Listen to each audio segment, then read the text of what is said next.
때는 바야흐로 작년 이맘때쯤이었습니다. 저는 본과인 디자인과에서 팀플 수업을 신청하게 되었고 교수님께서 임의로 짝을 배정해 주셨습니다.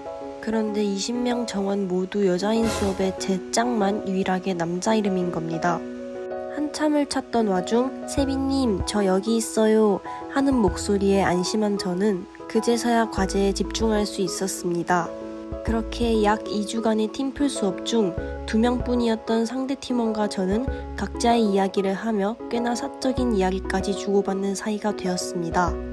예를 들어 제 남자친구가 군대에 입대한 지 얼마 되지 않았던 찰나라 군대 얘기를 꺼냈더니 그 친구의 남자친구는 전역한 지 얼마 되지 않았더라고요. 부럽다니 곰씨는 역시 힘들다니 별의별 이야기를 하던 와중 팀별 발표 시간이 되었습니다. 땡땡님 저 너무 떨려요. 발표가 너무 긴장되었던 저는 나름 편해졌다고 생각되었던 그 친구에게 제 심장에 손을 얹어보라는 신용을 약 3번 정도 했습니다. 보통 여자들끼리라면 웃고 넘어갈 수 있는 리액션이었는데 이상하게도 그 친구가 끝까지 손을 주지 않더라고요. 그리고 얼마 후 사건이 터지고야 말았습니다. 작업 스타일이 너무 달랐던 저희는 과제 마감 일주일 전부터 불티나게 싸우기 시작했습니다. 땡땡님 이 부분은 각이 지면 안 될 것 같은데요? 아닌데요? 이 부분은 각이 져야 하는 부분인데. 디자인과에서는 잘 쓰지 않는 원색 배경을 쓰는가 하면 둘이서 하는 과제인데 저에게 말도 해주지 않고 디자인을 바꾸는 등 그 친구의 행동이 너무나도 이해가지 않았던 저는 친구에게 울면서 하소연을 하기 시작했습니다.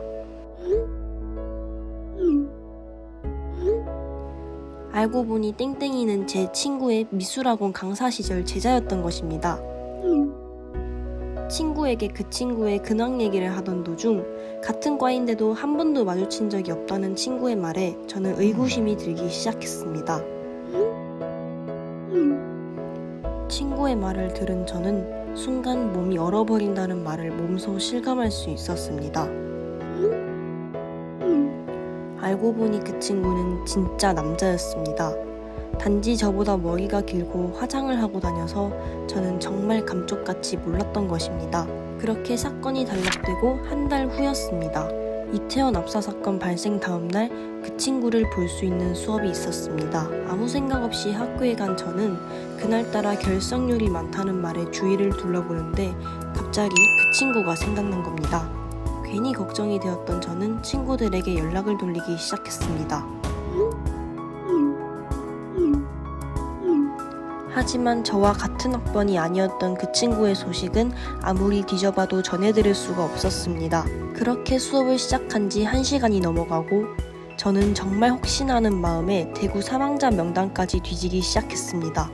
나도 참 주책이야.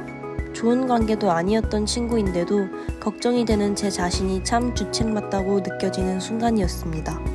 그때 수업 시작 후 1시간 반이 지난 후에야 그 친구가 강의실에 들어왔습니다. 그제서야 저는 안도의 한숨을 쉬고 수업을 들을 수 있었습니다. 지금도 가끔 학교에서 그 친구를 마주치지만 인사는 하지 않습니다. 그래도 지금 와서 생각해보면 그때 제가 느낀 감정이 그 팀플이 최악의 팀플까지는 아니었다고 생각들게 만들었던 것 같습니다.